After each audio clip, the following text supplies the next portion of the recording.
Kita puji dia yang selalu bangkit, selalu setia buat kita. Come on, rayakan. Semua tangannya ada. Coba.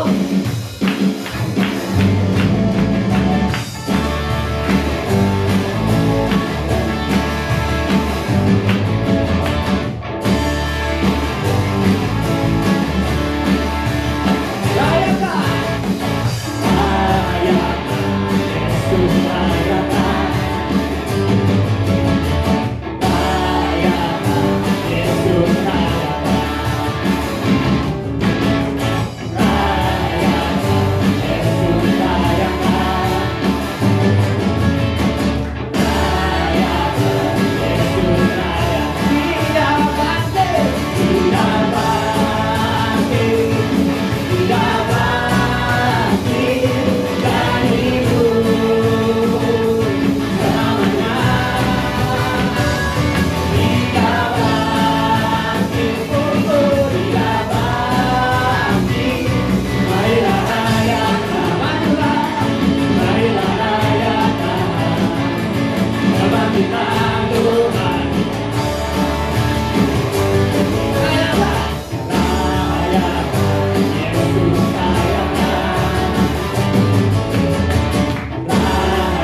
jemaat dengan Tuhan. Siapa yang melimpah dengan sukacita Tuhan, amin. Amin. Untuk hari Minggu ini ada satu pengumuman. Minggu depan akan diadakan ibadah di tempat ini di Talk Sincon jam 3.30 sore, di mana akan dilayani oleh Pastor David Kristanto dengan topik pembicaraan Problem of Evil, Pain and Sufferings. Come on, join us. Mari kita sama-sama untuk menyembah nama Tuhan dan memuliakan nama Tuhan dan mendengarkan berita keselamatan dari Tuhan. Amin. Mari kita persiapkan hati kita untuk memberikan persembahan.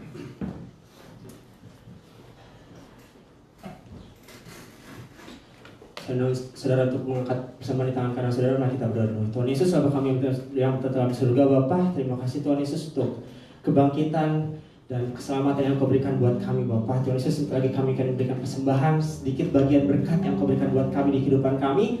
Berkati Bapa, layakkan dan kuduskan persembahan ini, Tuhan Yesus. Terima kasih Bapa, dalam nama Yesus kami berdoa. Amin.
We sing hallelujah.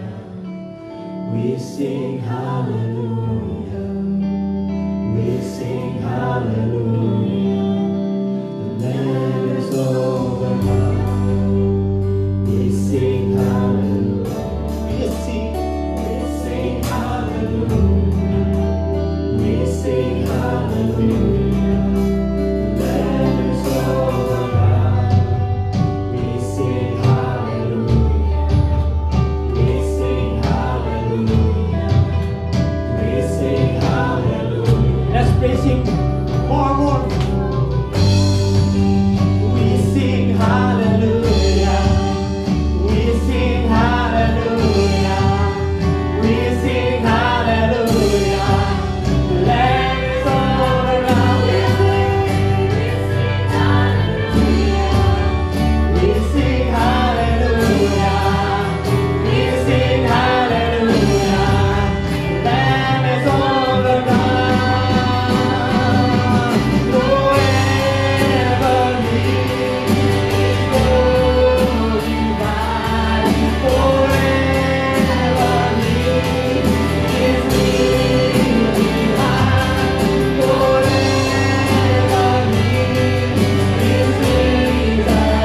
He is alive. He is alive. Forever He is glorified. Forever He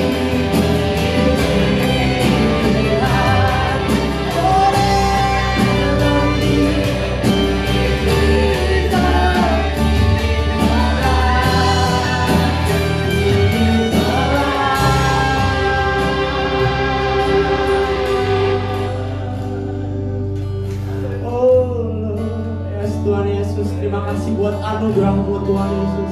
Kami mengucapkan berkat buat semua bangsa di dunia ini Bapa. Di tengah-tengah pandemi ini Tuhan Yesus, dengan iman kami yakini kebangkitan-Mu tidak akan sia-sia Tuhan Yesus. Engkau akan mendeklarasikan diri-Mu Bapa di semua bangsa Bapa. Engkau akan pakai setiap bangsa Bapa untuk memuji dan memuliakan nama Tuhan. Tuhan Yesus, kami juga berdoa buat bangsa kami, bangsa Indonesia Bapa. Kami percaya bangsa kami sedang dipersiapkan untuk Pentakosta yang ketiga Bapa. Yesus berkati Bapa. Tuhan Yesus, tolong Yesus pecahkan Tuhan Yesus, berikan jadi roh-roh pemecah belah Bapa di bangsa kami Tuhan Yesus. Yesus berkati Bapa setiap pemerintahan yang ada di bangsa kami Bapa, setiap gereja yang ada Tuhan Yesus yang berkati Yesus. Berkati juga Bapa buat kebangkitan rohani di bangsa Korea ini Yesus, tempat kami berada Bapa. Kebangkitan kasih mula-mula Bapa di generasi muda di negara ini Tuhan Yesus.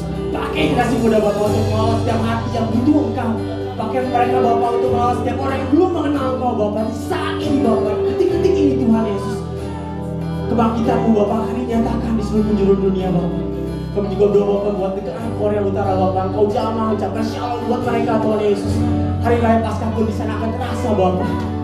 Tuhan Yesus, kami percaya Bapa Engkau bukan Tuhan yang dibatasi oleh dimensi dan waktu Bapa. Tuhan Yesus, kami percaya, kami berdoa buat gembala-gembala senior pastor kami Bapa, khususnya di gereja kami Bapa, basic Korea. Tuhan Yesus, yang limpahi mereka Bapa, roh-Mu, anugerah-Mu, hikmat-Mu Tuhan Yesus.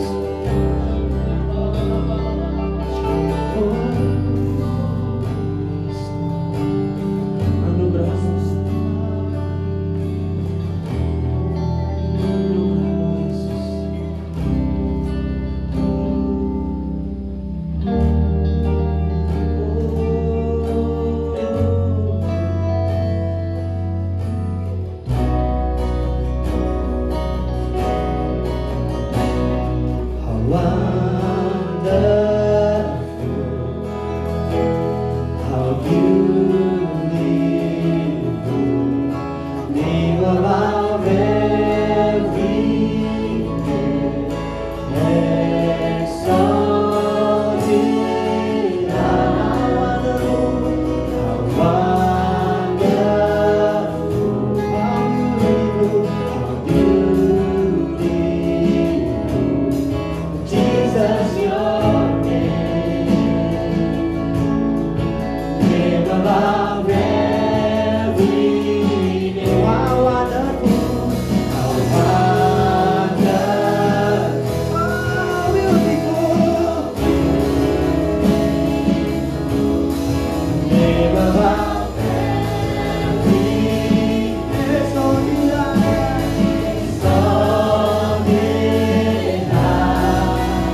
di sorga, kami bersyukur hari ini kami boleh merayakan kebangkitan Tuhan Yesus Kristus.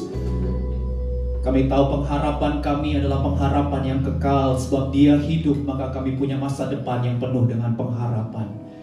Dan hari ini Tuhan, kami siap merenungkan firman-Mu. Biarlah kuasa kebangkitan Tuhan Yesus boleh nyata atas setiap orang yang hadir, baik di tempat ini maupun yang sedang menyaksikan. Dimanapun mereka berada, mereka mengalami perjumpaan dengan kuasa kebangkitan Tuhan. Dan kami berdoa Roh Kudus, biarlah kuasa otoritas firman-Mu ini memperbaharui akal budi kami, supaya kami mengerti apa yang menjadi kehendak Tuhan, apa yang baik, yang berkenan, dan yang sempurna. Biarlah kami boleh seirama dan selaras sehati dengan pikiran perasaan Kristus. Datanglah kerajaan-Mu, jadilah kehendak-Mu atas hidup kami di tempat ini, sama seperti di sorga. Dalam nama Tuhan Yesus, Tuhan Juru Selamat dan Raja yang kami sembah dan kami cintai sampai seumur hidup kami, Tuhan yang mati dan bangkit buat kami, sehingga kami beroleh hidup yang kekal. Kami berdoa dan mengucap syukur. Setiap orang yang mengasihi Tuhan sama-sama katakan amin. Haleluya. Selamat Paskah, Happy Passover, Shalom. Ya, salam damai sejahtera dalam Tuhan Yesus Kristus. Saudara, dalam perjanjian lama, Paskah adalah hari peringatan keluarnya bangsa Israel dari perbudakan Mesir, ya. Jadi Paskah bagi orang Yahudi itu adalah peringatan keluarnya bangsa Israel dari perbudakan Mesir. Alkitab mencatat 430 tahun orang-orang Israel ada di Mesir dan mereka diperbudak oleh Firaun. Tapi kemudian Tuhan memakai Musa, Tuhan mengutus Musa, Tuhan memberikan kuasa kepada Musa untuk memimpin, membebaskan bangsa Israel dari perbudakan Mesir. Dan ada tulah, ada 10 tulah, ya. Kenapa sampai ada 10? Karena Firaun keras hati, tidak mau membebaskan bangsa Israel dari Mesir. Itu sebabnya Tuhan memberikan tulah kepada seluruh tanah Mesir, mulai dari air menjadi darah sampai yang ke-10, yaitu kematian anak sulung. Nah, saudara dikasih Tuhan, kalau saudara baca kitab Keluaran pasal 12 ayat 13, saudara, pada tulah yang ke-10, tulah kematian anak sulung itu, Tuhan memberikan perintah kepada Musa supaya semua orang Israel menyembelih domba jantan yang tidak bercacat celah, saudara, yang berumur 1 tahun. Itu adalah usia paling sehat dan sempurna untuk domba. Dan orang-orang Israel harus, ya, setiap rumah orang Israel itu harus mengoleskan darah anak domba ke tiang pintu dan ambang atas rumah mereka. Dan setiap rumah yang ada olesan darah anak domba akan dilewat. Nah, kata dilewat itu, saudara, itu dalam bahasa Ibrani menggunakan kata pesak. Nah, dari kata pesak muncullah kata Paskah, Passover, ya, dilewat. Dari situ kita tahu makna darah anak domba yang dioleskan di setiap pintu rumah orang Israel itu menyelamatkan anak-anak sulung orang Israel, sehingga mereka tidak mengalami kematian, mereka tidak mengalami maut, ya. Keselamatan terjadi karena ada tanda darah anak domba. Yuk kita lihat Keluaran pasal 12 ayat 13, dikatakan, dan darah itu menjadi tanda bagimu pada rumah-rumah di mana kamu tinggal. Apabila aku melihat darah itu, maka ini dia Paskah, Pesak, Passover. Aku akan lewat daripada kamu. Jadi tidak akan ada tulah kemusnahan, tidak ada maut, tidak ada kematian di tengah-tengah kamu apabila aku menghukum tanah Mesir. I will pass over you, ya, dalam bahasa Inggrisnya pass over. Itulah Paskah, Pesak. Nah, saudara dikasih Tuhan, kita semua tahu tulah kematian anak sulung ini membuat Firaun akhirnya mengizinkan bangsa Israel keluar dari perbudakan Mesir. Karena itu kematian anak sulung memukul hati Firaun, ya, karena anak sulung Firaun pun meninggal waktu itu, dan seluruh anak sulung orang-orang Mesir meninggal. Dan itu memukul hati Firaun, dan akhirnya Firaun mengizinkan bangsa Israel keluar. Nah, inilah makna Paskah bagi orang-orang Yahudi, bagi orang-orang Israel. Paskah bagi orang-orang Yahudi adalah peringatan keluarnya bangsa Israel dari perbudakan Mesir. Namun bagi orang Kristen, saudara, bagi saudara dan saya, murid-murid Yesus, kita semua murid Yesus, amin. Kita semua sudah menerima Yesus sebagai Tuhan dan Juru Selamat secara pribadi. Paskah itu adalah hari peringatan merayakan kebangkitan Tuhan Yesus dari kematian, ya. Tuhan Yesus bangkit dari kematian. Saudara, Alkitab menyatakan bahwa Yesus adalah anak domba Allah tersebut, saudara, ya. Anak domba Allah yang menanggung dosa seluruh dunia. Yesuslah domba Paskah. Di perjanjian lama itu cuma simbol, gambaran akan datangnya korban yang sempurna, yaitu korban yang tidak bercacat celah. Yang kita tahu itulah korban Yesus, karena Yesus tidak berdosa. Yesus adalah Allah sejati dan manusia sejati. Itu sebab pengorbanannya sempurna, karena dia adalah Allah. Tapi kenapa dia juga manusia sejati? Karena Allah tidak bisa mati. Untuk bisa menanggung hukuman dosa, harus ada kematian, harus ada darah yang ditumpahkan. Di Jumat Agung saya jelaskan, darah itu simbol kehidupan. Jadi kematian hanya bisa ditutup oleh kehidupan. Itu sebabnya kenapa Allah harus jadi manusia, supaya dia bisa mati menggantikan hukuman dosa manusia. Itu supaya kita tahu Yesus bukan manusia biasa, Yesus bukan manusia berdosa, tapi Yesus adalah Allah sejati dan manusia sejati. Dan Yesus mati menggantikan hukuman dosa karena memang tidak ada jalan lain. Tidak ada jalan lain untuk manusia bisa mengalami keselamatan. Kenapa? Karena Allah itu suci, Allah itu kudus, Allah itu sempurna. Maka manusia kalau mau berada di hadirat Tuhan harus dalam kondisi suci, sempurna. Dan tidak ada manusia yang suci, karena Alkitab berkata semua manusia sudah berdosa. Itu sebabnya kita tahu bersama upah dosa, hukuman dosa adalah maut. Maut di sini bukan sekedar bicara kematian fisik, tapi maut di sini bicara tentang keterpisahan dari Allah untuk selama-lamanya. Karena Allah tidak bisa bersekutu dengan dosa. Allah suci, Allah kudus, ya. Manusia tidak bisa bersekutu dengan Allah. Itu sebabnya harus ada korban darah, ya, kehidupan yang menutup kematian. Dan darah Yesus Kristuslah yang membawa saudara dan saya bisa bersekutu dengan Allah untuk selama-lamanya. Amin. Kita tidak mengalami maut, kita tidak mengalami kebinasaan, kita dilewat, ya, Passover. Paskah, kita dilewat dari hukuman dosa, hukuman kekal, terpisah dari hadirat Tuhan. Kita semua sekarang bisa tersambung kembali, bersekutu kembali dengan Allah. Itulah yang disebut dengan hidup kekal. Nah, saudara, kebangkitan Yesus adalah fondasi atau dasar yang paling penting dalam kehidupan orang Kristen, murid Yesus. Kalau saudara baca 1 Korintus pasal 15 ayat 17, 19, 20 dikatakan, jika Kristus tidak dibangkitkan, maka sia-sialah kepercayaan kamu, dan kamu masih hidup dalam dosamu. Jikalau kita hanya dalam hidup ini menaruh pengharapan pada Kristus, maka kita adalah, perhatikan, orang-orang yang paling malang dari segala manusia. Ayat 20 kita baca bersama 2-3. Tetapi yang benar ialah bahwa Kristus telah dibangkitkan dari antara orang mati sebagai yang sulung dari orang-orang yang telah meninggal. Saudara, jika kebangkitan Yesus itu tidak terbukti benar-benar terjadi dalam sejarah, maka berarti semua orang Kristen adalah orang yang paling malang dari segala manusia yang ada di dunia ini. Kenapa? Karena kita sedang menyembah Tuhan yang mati. Ya, kita sedang menyembah orang yang mati. Pengharapan kita ditujukan kepada pribadi yang mati. Tentu itu bukan hal yang benar, saudara. Kalau Yesus tidak bangkit dari kematian, berarti klaim Yesus sebagai Tuhan itu tidak benar. Perkataan-perkataan Yesus, ya, itu tidak benar. Kita tahu Yesus berulang kali selama hidup berkata bahwa Anak manusia harus diserahkan ke tangan orang-orang berdosa dan disalibkan, dan pada hari yang ketiga akan bangkit. Dan selama hidup Yesus juga klaim bahwa dirinya itu adalah Tuhan yang sejajar dengan Allah Bapa. Dikatakan aku dan Bapa adalah satu. Sebelum Abraham jadi, aku telah ada, ego eimi. Aku selalu ada, dulu ada, sekarang ada, besok ada, tidak pernah tidak ada. Aku kekal. Yesus sedang menyamakan dirinya dengan Allah, saudara. Ketika Yesus berkata, akulah jalan, kebenaran, dan hidup. Itu juga Yesus memakai kata ego eimi. Hanya kata yang bisa digunakan oleh Tuhan Allah, saudara.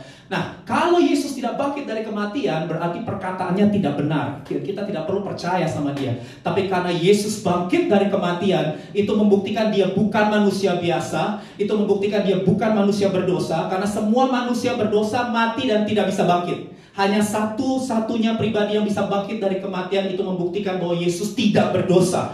Karena Yesus bangkit dari kematian. Dan kita tahu, karena kebangkitan Yesuslah kita bisa yakin dan percaya bahwa dia adalah Tuhan. Amin. Dan semua perkataannya adalah kebenaran yang dapat dipercayai. Itu sebabnya gereja lahir di dunia ini. Itu sebabnya gereja berkembang di seluruh dunia. Itu sebabnya kenapa kita merayakan hari kebangkitan Yesus setiap minggu. Orang-orang percaya beribadah, kita nggak beribadah hari Sabtu, bukan hari Sabat, tapi kita beribadah di hari Minggu. Kenapa? Karena hari Minggu adalah hari kebangkitan Yesus. Fondasi atau dasar iman Kristen bertumpu sepenuhnya pada kebangkitan Tuhan Yesus Kristus. Itu sebabnya hari ini adalah hari yang sangat penting, saudara. Nah, saya mau mengajak kita bersama-sama melihat bahwa kebangkitan Yesus itu memiliki sebuah dasar atau bukti, saudara, yang dimiliki oleh setiap orang percaya bahwa akan ada yang namanya kebangkitan tubuh. Mari kita lihat 1 Korintus pasal 15 ayat 52 sampai 53. Alkitab menyatakan pada waktu Tuhan datang, setiap orang percaya akan mengenakan tubuh kebangkitan, ya, atau tubuh kemuliaan, glorification istilahnya, bebas dari kehadiran dosa secara total.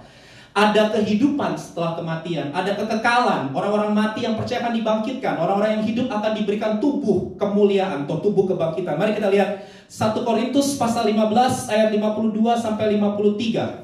Saya baca buat saudara, dalam sekejap mata pada waktu bunyi nafiri yang terakhir, sebab nafiri akan berbunyi dan orang-orang mati yang percaya akan dibangkitkan dalam keadaan yang tidak dapat binasa. Dan kita semua yang masih hidup akan diubah, karena yang dapat binasa ini harus mengenakan yang tidak dapat binasa, dan yang dapat mati ini harus mengenakan yang tidak dapat mati. Saudara, Alkitab menyatakan dengan tegas dan jelas bahwa tubuh kebangkitan akan kita kenakan, saudara. Itu bukan sebuah impian, itu bukan sebuah angan-angan, karena sudah ada buktinya, sudah ada contohnya. Siapa? Tubuh kebangkitan Yesus. Karena Yesus bangkit dari kematian, itu sebabnya semua orang percaya mati pasti akan mengalami kebangkitan tubuh. Amin. Itulah dasar iman Kristen, saudara. Dan saya mau beritahu, saya sering sekali ngomong dalam khotbah saya, you do what you think and you think what you believe. Artinya kepercayaan seseorang terhadap kehidupan kekal, kepercayaan seseorang ada kehidupan setelah kematian, ada kebangkitan tubuh, ada kebangkitan orang mati, itu akan mempengaruhi cara hidup, gaya hidup setiap hari. You do what you think and you think what you believe. Karena kalau sudah baca 1 Korintus pasal 15, sudah nanti bisa baca semua itu. Paulus menjelaskan tentang kebangkitan Yesus, kebangkitan tubuh, ya, lengkap sekali. Di salah satu ayat, 1 Korintus 15 ayat 32, saudara, pada saat Rasul Paulus menulis surat Korintus, di kota Korintus itu ada seorang filsuf yang bernama Epikuros, saudara. Nah, Epikuros itu mengajarkan bahwa kematian itu adalah akhir dari hidup manusia. Ya, jadi Epikuros mengajarkan bahwa kematian itu artinya pemusnahan. Ya, jadi waktu seseorang mati, ya nothing, sudah habis. Ya, itu yang diajarkan. Epikuros mengajarkan when you die you stop from existing. Ketika saudara mati, ya saudara selesai. Tidak ada kehidupan setelah kematian. Tidak ada kekekalan, tidak ada surga, tidak ada neraka. Ya, tidak ada kehidupan kekal, kematian kekal, tidak ada. Jadi kalau orang mati, ya udah selesai, gitu. Musnah, berakhir. Itu yang diajarkan oleh Epikuros. Dan orang yang punya belief system ini akan punya gaya hidup. Coba kita lihat 1 Korintus pasal 15 ayat 32. Rasul Paulus berkata begini, ini adalah pemahaman belief systemnya Epikuros yang sampai hari ini banyak dipercaya oleh ateis, free thinker, agnostik, ya saudara, ya, orang-orang yang gak percaya kekekalan. Mereka berkata gini, jika orang mati tidak dibangkitkan, maka marilah kita makan dan minum, sebab besok kita mati. If there will be no resurrection from the dead, and if there is no resurrection, let's feast and drink, for tomorrow we die. Saudara, Rasul Paulus menulis, orang yang tidak percaya kebangkitan tubuh, orang yang tidak percaya ada kebangkitan orang mati, orang yang tidak percaya ada kehidupan setelah kematian, ada kekekalan, ya. Orang yang tidak percaya itu, mereka akan berkata, mari kita puas-puaskan hidup ini. Ya. Mau puasin nafsu apa saja, nikmati apa saja, mari nikmati sepuas-puasnya, karena setelah itu kita mati. Dan kalau kita udah mati, kita nggak bisa menikmati apa-apa lagi. Hedon, ya, ada lagunya, dunia ini mengajarkan Hidup untuk senang saja, ya itu paham hedon itu, saudara. Hidup itu yang penting puasin nafsu. Mau bikin apa saja di dunia ini yang penting kamu enjoy, ya enjoy aja, gitu ya. Kalau saudara enjoy, do it, kata mereka, lakukan. Karena kalau kamu mati, selesai. Tidak ada kehidupan setelah kematian. Kematian adalah akhir dari segala-galanya. Jadi kesempatan untuk menikmati only here and now. Epikuros ngajarin belief system, the opportunity only here and now. Cuma sekarang di dunia ini, ya, karena tidak ada kekekalan, tidak ada kehidupan setelah kematian. Nah, saudara, saya kutip sebuah quotation dari seorang hamba Tuhan yang berkata begini. Bagaimana pandangan saudara mengenai masa depan, itu akan menentukan cara hidup saudara hari ini. Apa yang saudara lihat di depan, itu akan menentukan cara hidup saudara sekarang. Matius pasal 6 ayat 22-23, yuk kita lihat yuk. Matius 6 ayat 22-23 berkata, mata adalah pelita tubuh. Jika matamu baik, teranglah seluruh tubuhmu. Jika matamu jahat, gelaplah seluruh tubuhmu. Jadi jika terang yang ada padamu gelap, betapa gelapnya kegelapan itu. Saudara, dari dua ayat ini kita belajar bahwa Tuhan Yesus sedang mengajarkan adanya dua perspektif. Ya, ada dua perspektif, mata baik dan mata jahat. Ya. Mata jahat itu adalah orang-orang yang melihat perkara-perkara only here and now. Perkara-perkara yang sementara, yang sekarang. Ya, tetapi mata baik itu adalah mata yang bisa melihat kekekalan. Eternity, future. Masa yang akan datang, ada kekekalan. Nah, saudara, saya coba untuk sebenarnya mungkin ada banyak ciri ya, cuman yang saya dapat dua sih. Orang kalau punya belief system here and now atau nowism gitu ya, yang cuman fokusnya sama perkara-perkara yang kelihatan di dunia ini saja ya, maka mereka punya ciri. Nah, ini mungkin bisa jadi refleksi buat kita ya, buat saya juga, saudara. Yang pertama, menurut saya, ciri yang pertama adalah short term thinking. Jadi orang-orang yang punya belief system here and now atau nowism itu, saudara, itu biasanya nggak mau berpikir panjang. Ya, yang penting aku senang ya. Persetan orang susah karena aku gitu. Yang penting asik, sekali lagi asik gitu. Pokoknya harus dipuaskan sekarang. Nah, saudara, ini model orang-orang yang instan.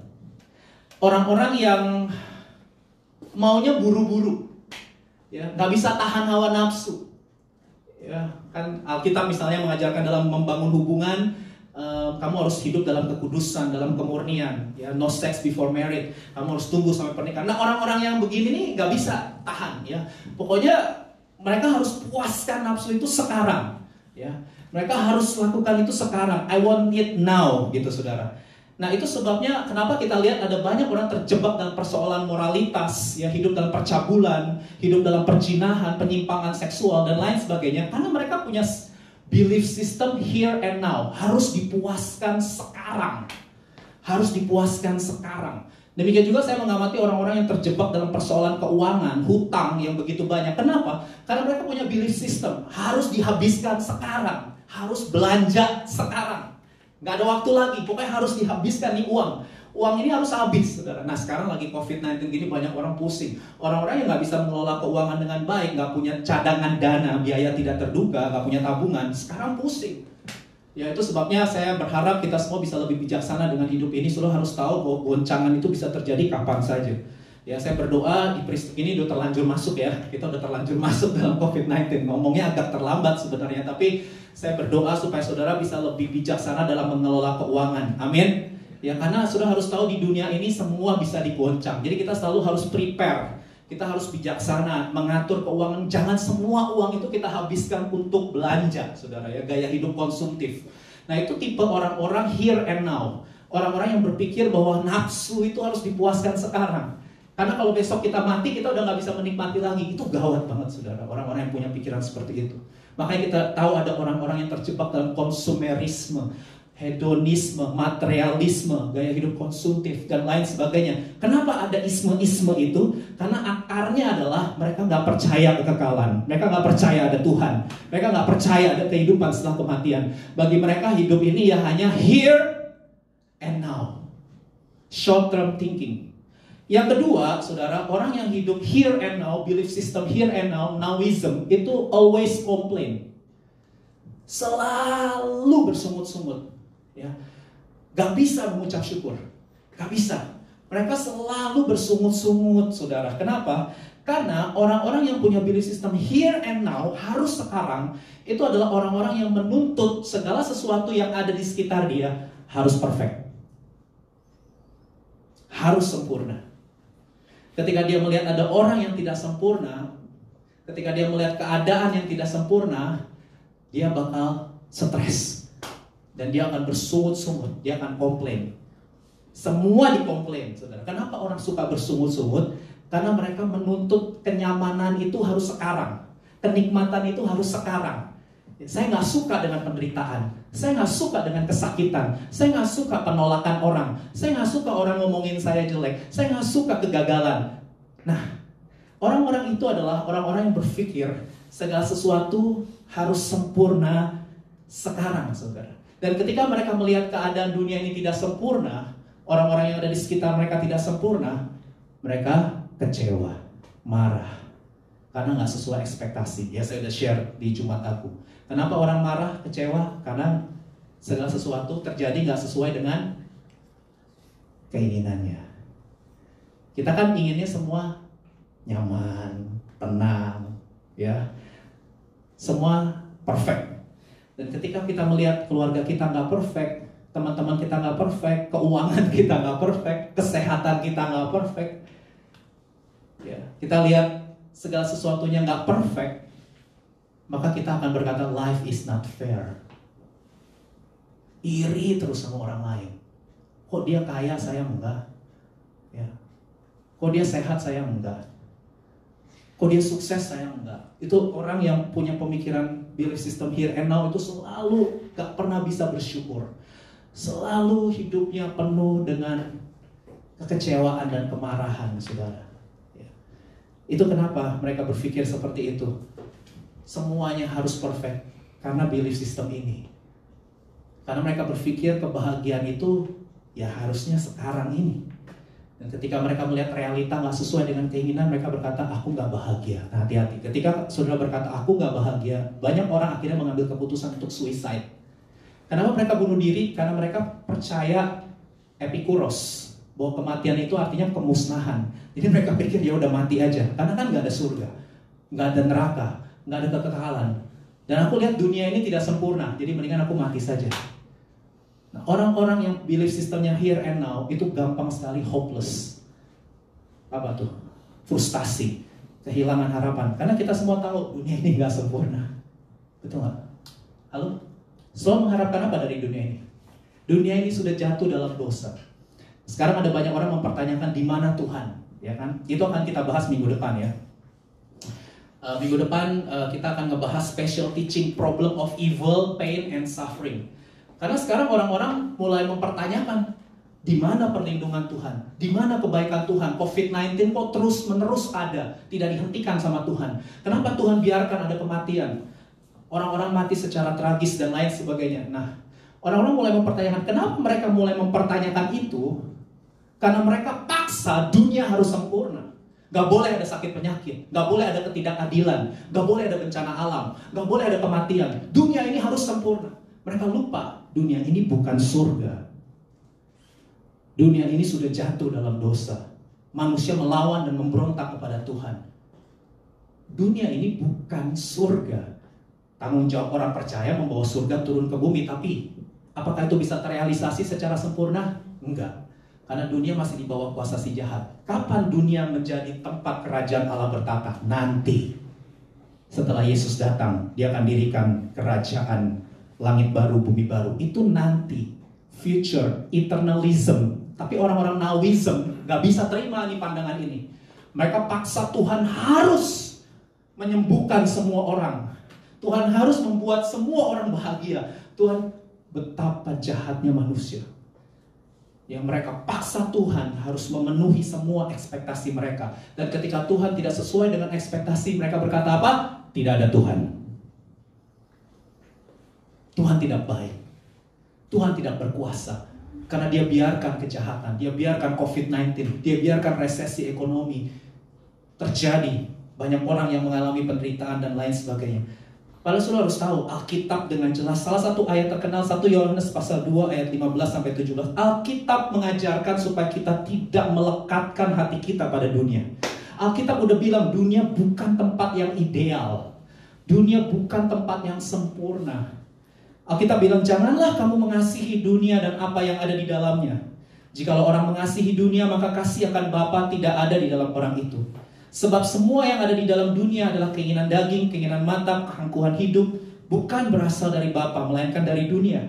Ayat 17. Dan dunia ini sedang lenyap dengan keinginannya. Tetapi orang yang melakukan kehendak Allah tetap hidup selama-lamanya. God wants is set for eternity. Perhatikan bahasa Inggrisnya, eternity, saudara. Nah, hari ini saya mau bagikan 2 saja, simple saja, saudara, dari perenungan gini,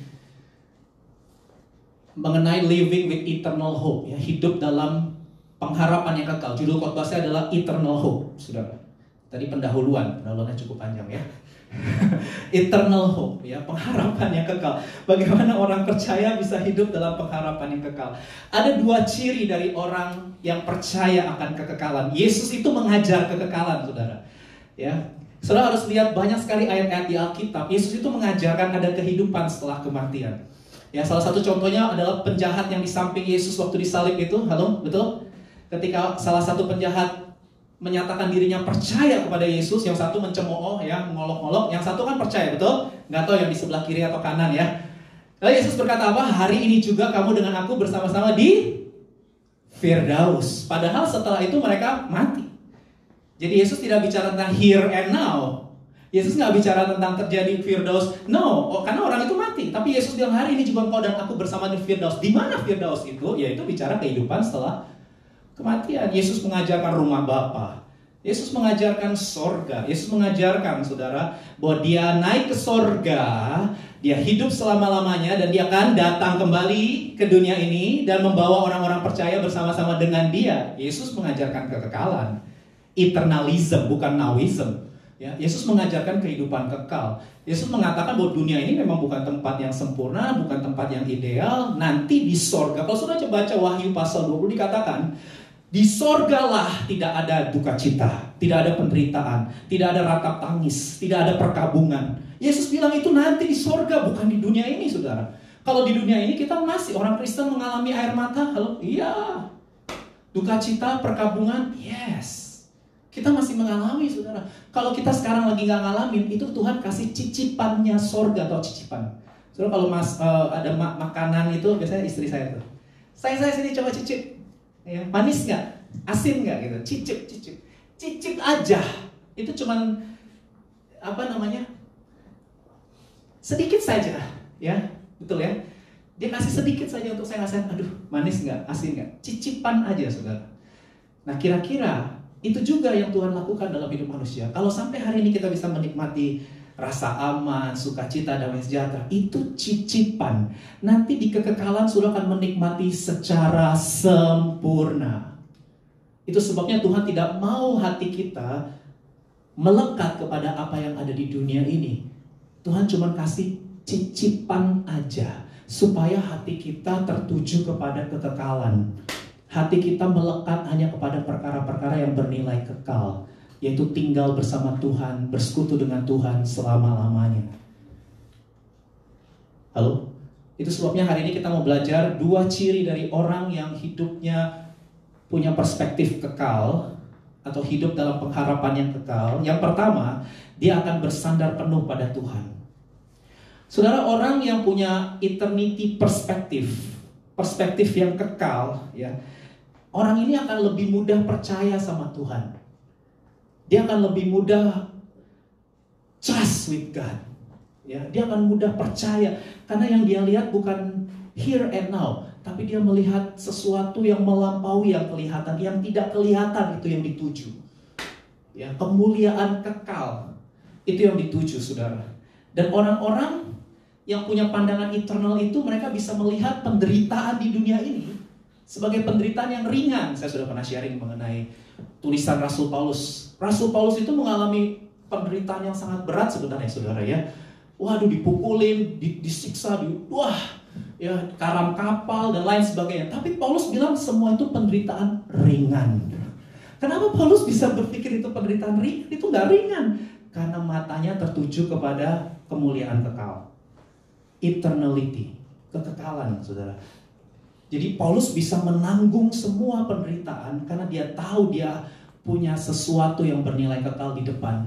Maka dia bilang, kalau aku hidup, itu adalah Kristus. Kalau aku mati, itu adalah keuntungan. Kenapa Paulus bisa ngomong mati keuntungan? Karena Paulus tahu, ketika dia meninggal, tutup mata di dunia, buka mata di sorga bersama-sama dengan Yesus yang dia cinta. Itu, saudara, dia akan mudah percaya. Nah, orang-orang yang hidup dalam Nowism itu biasanya adalah orang-orang yang gak bisa percaya sama Tuhan. Ya, mereka susah percaya sama Tuhan. Mereka gampang kecewa, gampang marah, pahit sama Tuhan. Kenapa? Karena mereka minta semuanya harus dikabulkan now. Tuhan harus mengabulkan semua keinginan saya sekarang. Ya, nah itu yang bahaya. Ketika Tuhan tidak mengabulkan, maka mereka bilang Tuhan tidak baik, Tuhan tidak berkuasa, dan lain sebagainya.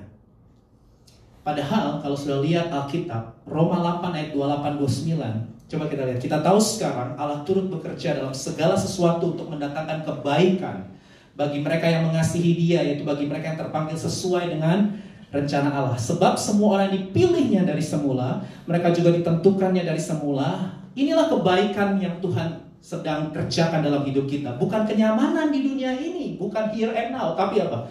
Serupa dengan gambaran anaknya Yesus, supaya ia, anaknya itu, menjadi yang sulung di antara banyak saudara. Keserupaan Yesus itu bicara apa? Karakter yang kekal.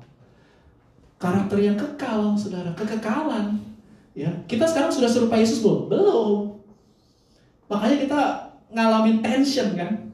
Apa itu tension? Ketegangan gitu. Ya, kenapa? Karena memang kita masih punya keinginan daging. Setiap hari kita bertempur dengan keinginan, antara keinginan roh dengan keinginan daging. Ada tension, saudara. Betul nggak?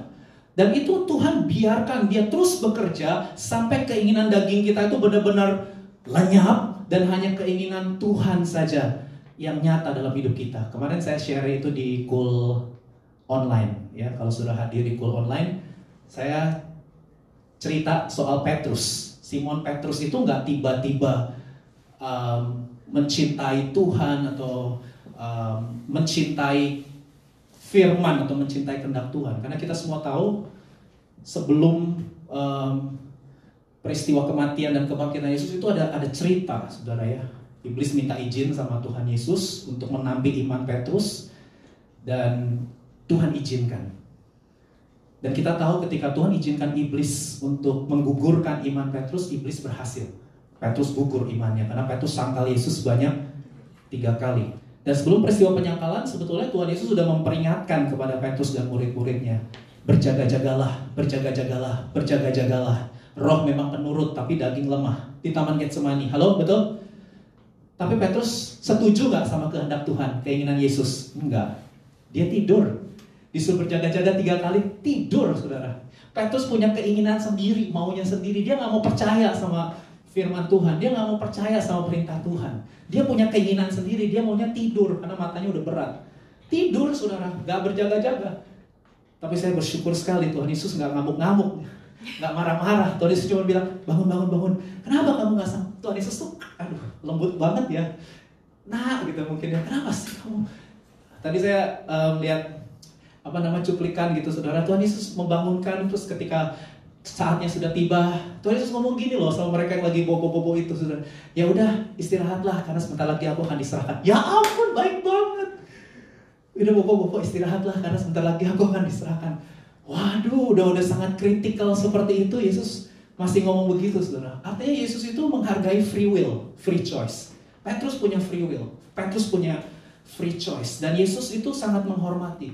Saat itu Petrus tidak setuju dengan kehendak Tuhan. Disuruh berjaga-jaga nggak mau. Makanya jatuh dia 3 kali menyangkal Yesus. Tapi Yesus biarkan, saudara. Sampai akhirnya kita semua tahu kan, Petrus nulis surat 1 Petrus pasal 5 ayat 8. Apa isinya? Sadarlah dan berjaga-jagalah. Akhirnya Petrus nulis, sadarlah dan berjaga-jagalah. Lawanmu si iblis bagaikan singa mengaum-ngaum yang siap menelan. Tapi Petrus nulis itu kapan? Oh, Petrus nulisnya setelah Yesus mati, bangkit dan naik ke surga. Artinya butuh proses. Tidak tiba-tiba Petrus setuju sama kehendak Tuhan. Ya, tiba-tiba tidak terjadi dengan tiba-tiba. Kalau di Taman Getsemani, berjaga-jagalah keluar dari mulut Yesus. Itu bukan maunya Petrus, itu maunya Yesus. Tapi di 1 Petrus pasal 5 ayat 8, Petrus yang nulis, berjaga-jagalah. Artinya itu bukan maunya Tuhan lagi, tapi itu maunya Petrus. Bukan lagi Tuhan yang suruh, tapi Petrus yang suruh. Itu suruh ke siapa? Ke jemaat. Dia tulis surat itu untuk jemaat. Jemaat setuju gak sama perkataannya Petrus? Belum tentu. Kita setuju? Belum tentu. Kita lebih pilih untuk tidur kan, daripada berjaga-jaga dan berdoa. 1 jam saja. Setiap hari 1 jam berjaga-jaga berdoa. Nggak usah angkat tangan. Kita lebih milih bobo 1 jam itu bermanfaat untuk Instagram, nonton drama dan lain sebagainya daripada berdoa. Artinya kita juga nggak setuju, ya. Dan saya lihat Tuhan membiarkan supaya kita mengalami yang namanya proses pembentukan, ya. Karena Tuhan nggak mau memaksa. Sekali lagi, ketaatan tanpa pilihan itu bukan ketaatan karena kasih, tapi itu karena terpaksa. Halo? Itu sebabnya kenapa kita punya free will, kita punya free choice. Karena Tuhan mau kita taat sama Dia, karena kita mengasihi Dia, bukan karena terpaksa. Ya, saya selalu katakan kan, hidup ini banyak banget pilihannya, saudara. Saudara punya banyak sekali pilihan, dan Tuhan izinkan itu terjadi. Karena Tuhan mau, ketika kita memilih untuk taat sama Dia, itu bukan karena kita terpaksa atau takut dihukum, takut dikutuk, tapi kita mengasihi Dia, karena memang itu kesukaan kita. Mazmur pasal 40 ayat 9 berkata, aku suka melakukan kehendak-Mu. Ya Allahku, Taurat-Mu itu ada dalam dadaku. Saudara, aku suka melakukan kehendak-Mu. Tapi untuk bisa ngomong aku suka melakukan kehendak-Mu, itu butuh proses. Itu butuh proses. Tapi kalau itu sudah ada di dalam diri kita, kita akan menikmati itu. Kita akan percaya sepenuhnya sama Tuhan. Ya, saya kasih ilustrasi kemarin coklat. Kalau saudara sudah suka sama coklat, kalau orang tua saudara kasih perintah, makan tuh coklat, saudara bilang, gak usah ngomong, pasti aku makan. Kalau itu bukan lagi perintah papa mama, itu kesukaanku. Halo, ngerti gak? Karena coklat tuh kesukaan. Jadi meskipun papa mama ngomong tiap hari, makan tuh coklat. Kita akan bilang, udah gak usah ngomong lagi. Apa yang papa mama perintahkan itu sudah menjadi kesukaanku. Halo, ngerti gak saudara? Kan kita dulu waktu kecil, saya pernah mati lampu ya. Pernah gak saudara mati lampu? Ya, kalau di Korea enggak ya. Nah saudara, kita pernah mati lampu. Dan saya ingat sebuah ilustrasi saudara ya. Biasanya kan kalau mati lampu orang tua suka nyalain lilin tuh. Nah orang tua, ini ilustrasi aja saudara ya. Orang tua biasanya papa atau mama gitu ya ngomong sama anak yang masih kecil, Dek, jangan sentuh ya itu lilin, nanti kalau kamu sentuh sakit, bisa kebakar. Itu perintah keluar dari mulut orang tua. Tapi yang namanya anak semakin dilarang, ayo ngaku ya. Kita kan juga gitu, awas cat basah. ya betul, nggak boleh pipis di tempat ini. Itu biasanya tempat yang paling pesing. Halo, betul ya? Nah, kita itu punya keinginan beda sama orang tua kita. Anak nih, namanya anak kecil kan. Dek, jangan sentuh ya tuh lilin, panas nanti sakit. Oke, yes papa, yes mama, kan ada dia. Begitu papa mama bilang, sebentar ya dek, papa mau ke 7-Eleven gitu ya. Brian dong itu ya. Mau ke Siu misalnya. Nggak ada yang ngerti ya. Oke, papa mama mau pergi gitu misalnya ya. Kamu saya tinggal ya gitu. Oh yes papa ya. Anak kecil ya, 7 tahun, 8 tahun. Begitu papa mama nggak ada, kita lihat lilin, wih, ini lilin menarik banget ya apinya. Goyang-goyang, terus kayak lilin ini kayak bersuara, sentuh aku, jangan dengarkan perintah orang tuamu. Sentuh aku begitu mempesona. Akhirnya anak apa? Penasaran. Kenapa papa mama ngelarang saya menyentuh lilin? orang lilin itu menarik, goyang-goyang. Akhirnya apa? Sentuh. Begitu sentuh, aduh sakit, betul? Ya, apalagi kalau nyentuhnya lama, wah sudah mungkin kebakar dan lain sebagainya. Wah sudah sakit tuh anak langsung kapok, saudara. Ya kapok. Nah sejak kejadian itu saudara, kalau terjadi mati lampu lagi, nih anak punya dedek lebih kecil lagi misalnya ya, nih anak umur 7 tahun, dedeknya umur 3 tahun atau 4 tahun sudah. Nah ketika mati lampu lagi sudah, ketika papa mama yang ngomong lagi, "Dek, jangan sentuh tuh lilin." Tuh anak kira-kira jawabnya apa?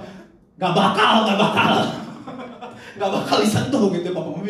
Kok ini anak firm banget ya, gak bakal disentuh. Terus malah anak itu bisa ngomong sama dedeknya, "Dek, jangan coba sentuh lilin." Ya, dedenya bingung, baru 3 tahun 4 tahun. Kalau kamu sentuh lilin, kamu pasti akan sakit. Dedenya taat gak? Enggak.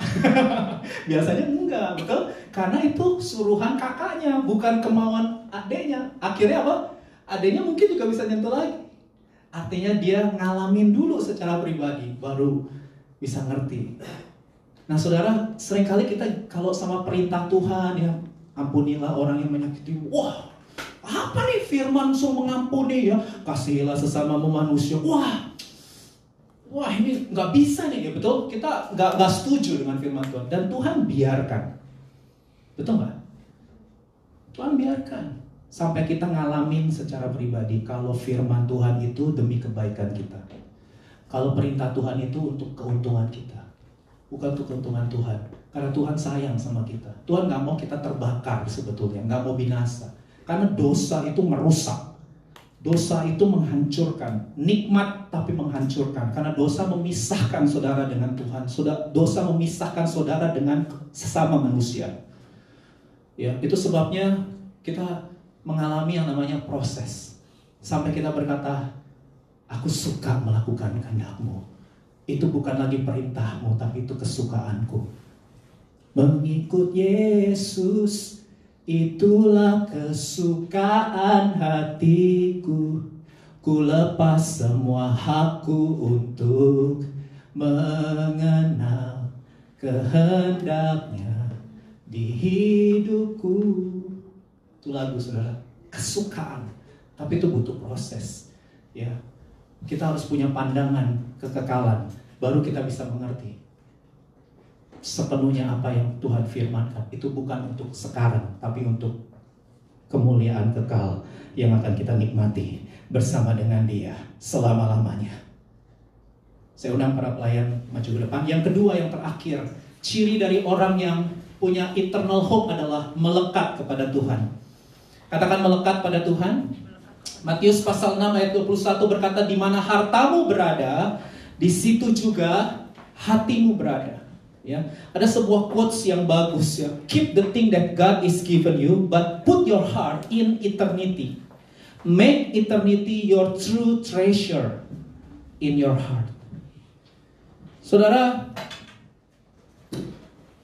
saya lihat dari Facebook kalau masalah ya. Saya lihat dari Facebook, iya. Ada seorang hamba Tuhan yang upload di Facebook, ini saya kutip dari beliau. Kan sekarang lagi ramai istilah social distancing, physical distancing, betul? Nah, ini hamba Tuhan upload flyer spiritual distancing. Ya, saya coba baca apa ini maksudnya spiritual distancing. Si hamba Tuhan ini bilang begini, sebagai orang percaya, memang kita masih tinggal di dunia ini. Artinya tubuh kita ini memang masih ada di dunia ini.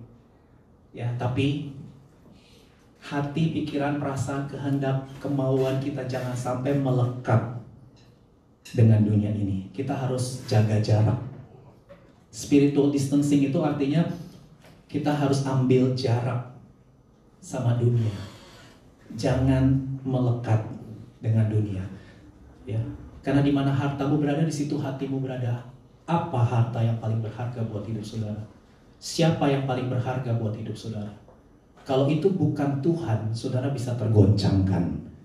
Karena segala sesuatu sekarang bisa goyang. Semua yang selama ini diandalkan manusia sedang digoncang. Siapkah saudara menerima kehilangan-kehilangan dalam hidup ini? Tapi kalau kita tahu harta yang paling berharga buat hidup kita adalah Tuhan, in Christ alone. maka kehilangan apapun terjadi dalam hidup kita, kita akan tetap bisa mengucap syukur dalam segala hal. Kita bisa tetap bersuka cita senantiasa.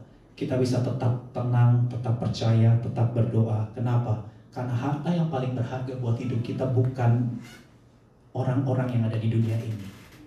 Bukan benda, bukan uang, bukan pekerjaan, kesehatan, apapun bisa hilang.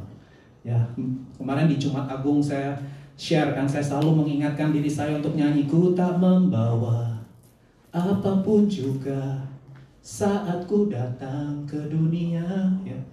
Ku tinggal semua pada akhirnya saat ku kembali ke surga. Artinya kita melatih hati kita untuk tidak melekat dengan dunia ini. Saudara, 2 Korintus pasal 4 ayat 16-18, Paulus menulis, kami tidak tawar hati, meskipun manusia lahiriah kami semakin merosot, namun manusia batiniah kami dibaharui dari sehari ke sehari. Sebab penderitaan ringan yang sekarang ini mengerjakan bagi kami kemuliaan kekal yang melebihi segala-galanya, jauh lebih besar daripada penderitaan kami. Ayat 18 kita baca bersama. Sebab kami tidak memperhatikan yang kelihatan, nowism, here and now, melainkan yang tidak kelihatan, eternalism, future, eternity. Karena yang kelihatan adalah sementara, bisa hilang kapan aja. Tapi yang tidak kelihatan adalah kekal. Dua hal yang hari ini kita pelajari. Living with eternal hope, hidup dalam pengharapan yang kekal, itu bicara bersandar penuh kepada Tuhan. Dan yang kedua, melekat kepada Tuhan. Jadi yang kita pikirkan sekarang bukan kapan saya kaya, kapan saya makmur, kapan saya sukses. Self-centered, itu nowism. Tapi kalau orang punya pandangan eternal perspektif, eternalism, yang mereka pikirkan dalam hidup ini adalah bagaimana saya memuliakan Tuhan, bagaimana saya menyenangkan Tuhan, bagaimana saya memperkenan hati Tuhan, bagaimana saya jadi berkat untuk orang-orang yang ada di sekitar saya. Mereka selalu God-centered. Yang dipikirkan cuma bagaimana melalui studi, kerja, melalui profesi yang saya sekarang sedang jalani, saya bisa memuliakan Tuhan. Itu orang-orang yang perspektifnya eternal, kekekalan, saudara. Apapun yang aku lakukan dengan segenap hati, seperti untuk Tuhan dan bukan untuk manusia. Manusia sementara, Tuhan itu kekal. Pandanganku hanyalah perkara-perkara yang bernilai kekal. Manusia bisa mengecewakan, pendeta juga bisa mengecewakan. Kalau saudara hanya menaruh harapan pada pendeta, saudara juga bisa goyang. Banyak pendeta sekarang jatuh juga. Tapi kalau saudara melihat Tuhan saja, Christ is enough, ya. My hope in Christ alone, maka saudara akan bisa mengucap syukur. Bahkan di tengah masa sulit seperti ini pun, saudara tidak kehilangan percaya kepada Tuhan, karena saudara tahu Tuhan tetap berdaulat dan memegang kendali atas segala sesuatu ini. Amin untuk firman Tuhan. Mari di hari Paskah, di hari kebangkitan Yesus ini, saya undang kita bangkit berdiri. Kita tahu kita punya masa depan yang kekal, the eternal hope. Because He lives, I can face tomorrow. Because He lives, all fear is gone. Because I know He knows the future, and life is worth the living just because He lived. Because He lived, I am face tomorrow. Because He lived, all fear is gone. Because I know He holds the future. Life is worth the living just because He lived. Mari katakan, sebab Dia hidup. Sebab Dia hidup, ada hari esok. Sebab Dia hidup, ku tanda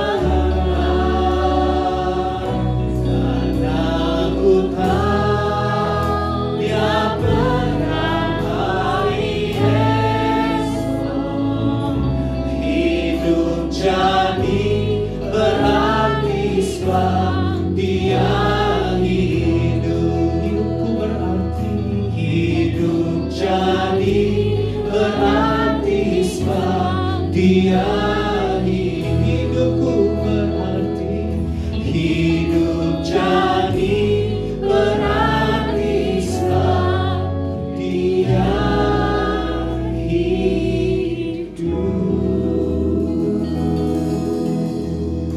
dari saudara yang hari ini mau meresponi firman Tuhan, saudara mau bersandar penuh kepada Tuhan. Saudara percaya bahwa Tuhan bekerja dalam segala sesuatu untuk mendatangkan kebaikan, supaya kita punya karakter yang kekal serupa dengan Yesus. Dan saudara mau melekat hanya pada Tuhan, menjadikan Yesus sebagai harta yang paling berharga buat hidup. Sehingga ketika kita mengalami penderitaan, kehilangan, sakit, apapun itulah yang ada di dunia ini, itu tidak pernah bisa memisahkan kita dari kasih Kristus. Kita akan tetap setia mencintai Yesus sampai akhir hidup kita. Tidak ada yang bisa mengganggu iman kita atau merontokkan iman kita. Karena kita tahu Tuhan berdaulat dan Tuhan sedang memegang kendali atas segala sesuatu. Dan kita tahu bahwa memang hidup kita didesain bukan untuk apa yang ada di dunia, karena dunia pasti lenyap. Dunia pasti lenyap. Tapi kita tahu hidup kita didesain untuk kekekalan, untuk tinggal bersama dengan Tuhan selama-lamanya di langit baru, bumi baru.